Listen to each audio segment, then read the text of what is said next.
Hi, my name's Jason Rink, and there's going to be a bunch of speakers today educating, talking, sharing their hearts, all these different things. So I'm going to get up here today. They gave me like 8 minutes, and I'm going to do something totally different.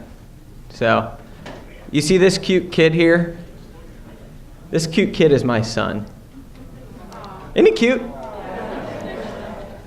And his name's Ethan. He's 11 years old, and I have to tell you, publicly in this venue, I love my son, Ethan. I love him with all my heart. And there's very few things that I wouldn't do for my son. I'm interested in hearing what he has to say, what he has to talk about, even weird stuff. He talks about Pokemon. Anybody know Pokemon? Yeah. I even learned how to play Pokemon because I love this kid, and I want to hang out with him, and I want to do stuff. And we spend time together, and a lot of other people, if you met him on the street, didn't know anything about him, you would not have the kind of love that I have for him. There's no way you could, because he's my son. And I love him like only a father can love a son. How many parents are in here today? You know what I'm talking about, right? And my son is staying with some friends right now, because my wife has something going on, and I'm here, and so he's hanging out with some friends, and, you know, we just recently moved to Texas, and it's hard to find people you trust to leave your kids with if you don't have family. And you don't just leave your children with somebody that you don't know, or it's hard to do that. You're real worried about it. What you want to do is you want to leave your children with somebody who loves your children, right? Because if they love your child, it's very unlikely that they're going to do something to hurt that child. It's very unlikely that they're going to, abuse them or mistreat them. And let me tell you something. If I found out that happened, though I embrace the non-aggression principle, I would have a very hard time not taking it out on that individual who hurt my son, this son that I love with all my heart. And what makes my son even more valuable to me and my wife is that, 9 years ago, we buried our infant daughter. And we can't have any more children. He's the only son that I have, and I love him. And I want to protect him, and I want to make sure nothing happens to him. And the question I have for you today is, do you love freedom? Yes.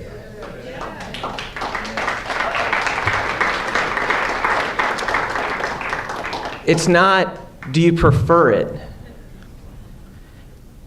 All kinds of people prefer to be free, but do you love freedom? Because the founding fathers entrusted us with freedom like an infant child. They handed it over to their posterity, and they said, protect it, keep it. Don't allow anything to happen to this vulnerable, precious sapling, because they called it the Tree of Liberty. And what they did was they said, look, we're going to establish government. And maybe this was a colossal flaw. We could talk about this later, okay? But they said, what we're going to do is we're going to establish a hedge of protection around the Tree of Liberty. And this government of the people, by the people, for the people, would protect that Tree of Liberty from all enemies, foreign and domestic. And they would make sure nothing happened to that tree. And they would make sure that all individuals in America would have access to the fruits of that tree. Nobody would be denied liberty. But what happened is I think that the people who have been charged with protecting freedom don't love freedom. Because they've begun to hack at the branches and the roots of the Tree of Liberty. They've begun to undermine this. Their only responsibility is to make sure that liberty will prevail and that liberty will be enlarged and that generations upon generations to come, and that my son and your daughter could learn to live in freedom and liberty. And so when I look out in the political landscape and I say, who do I want to select to be in charge of protecting the tree of liberty, of protecting freedom? You know what I ask? I don't ask what political party they're from. I don't ask how good their hair looks on camera. I don't care where they went to college and if they were a constitutional professor. Okay? What I care about is, do they love freedom the way that I love my only son? Will they protect freedom? Will they make sure that any threat to that freedom, foreign or domestic, is cut off at the pass? And they're going to take on the people in Washington and at the State House who don't love freedom, and they're going to call them out as people who are enemies of liberty, because that's what they are. And so today, the simple question I have is, look, we can't wait for 435 people in Washington, D.C. to fall in love with liberty. We've got to move to the local and grassroots level, and we have to light the fire of liberty in the hearts of people. We have to light the fire of liberty in our State House, because we can actually get to those people. And we need to challenge our representatives. We're going to hear from at least one representative today who I think loves liberty. And we've got to challenge them to fall in love with liberty.